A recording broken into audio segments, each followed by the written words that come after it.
ওয়াশিংটনের রিগান ন্যাশনাল এয়ারপোর্টে বুধবার অবতরণের সময় সামরিক হেলিকপ্টারের সঙ্গে সংঘর্ষের শিকার বিমানটিতে ৬০ জন যাত্রী ও ৪ জন ক্রু ছিলেন বলে জানিয়েছে বার্তা সংস্থা সিএনএন। বার্তা সংস্থা সিনহুয়ার এক প্রতিবেদনে বলা হয়, দুর্ঘটনার পর পেটোম্যাক নদী থেকে ১৮ জনের লাশ উদ্ধার করা হয়েছে। এছাড়া আরও ৪ জনকে উদ্ধার করা হয়েছে। উদ্ধার কাজ এখনও চলছে।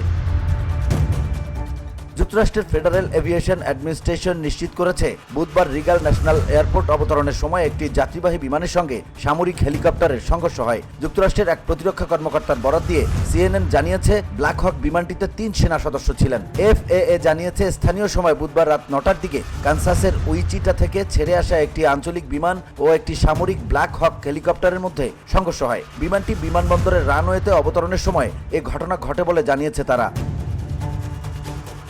সামাজিক যোগাযোগ মাধ্যমে দেয়া এক পোস্টে আমেরিকান এয়ারলাইন্স জানিয়েছে, তাদের একটি ফ্লাইটে দুর্ঘটনার শিকার হয়েছে বলে তারা জানতে পেরেছে। এই সংক্রান্ত আরও তথ্য পাওয়া গেলে তারা এ বিষয়ে বিস্তারিত জানাবে।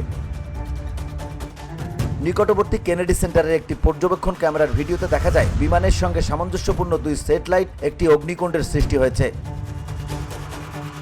বিমানবন্দর কর্তৃপক্ষ জানিয়েছে, এয়ারফিল্ডে একটি বিমান দুর্ঘটনার খবর পেয়ে জরুরি বিভাগের কর্মীরা উদ্ধার কাজে অংশ নিয়েছেন। ১৯৮২ সালের ১৩ জানুয়ারি এয়ার ফ্লোরিডার একটি বিমান পেটোম্যাক দুর্ঘটনায় ৭৮ জন নিহত হওয়ার ঘটনার কথা স্মরণ করিয়ে দিল। খারাপ আবহাওয়ার কারণেই দুর্ঘটনাটি ঘটেছিল। BOD Bangla news desk.